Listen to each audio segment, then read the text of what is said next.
never stopped fighting. And she used to say, you know what, I will not be used. And that's the phrase, nothing about us without us. Because she understood and knew what it was to be used, to be commodified. She understood that HIV is a cash cow.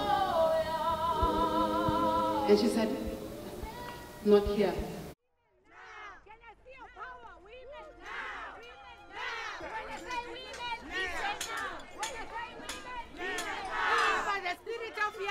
Viva! Viva! Viva the spirit of girls, viva! Viva! Amanda! Awetu! Amanda! Awetu! Amanda! Awetu! Awetu!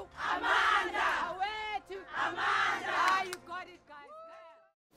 It is fair to say that when HIV struck the 18-year-old Prudence Mabele, it had struck a rock. Prudence decided not to hide her status, becoming one of the very first South African women to publicly acknowledge her HIV status. In doing so, she felt the full force of stigma. She had to change her course of study from medical technology because the institution, the Cape Peninsula Technikon, feared that she may infect other students in the laboratory.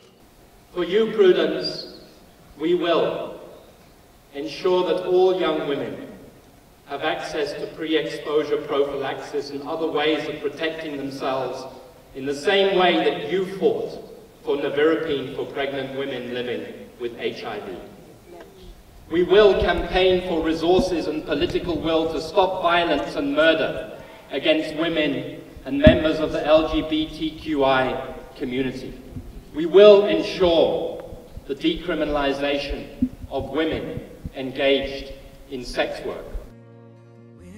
Every time I saw her, she was still busy when some had stopped. Some of us had stopped because we were tired, or we were pulled into other struggles, or we chose different paths. But Prudence didn't stop. Even after many of us thought that the life and death moment in the struggle against discrimination was over, Prudence knew it wasn't. Because it was still life and death for her. And it was still life and death for many South African women. She never stopped working with support groups. Donors stopped funding and support groups because they were no longer fashionable. But Prudence knew the truth, which was that life for women happens in conversations.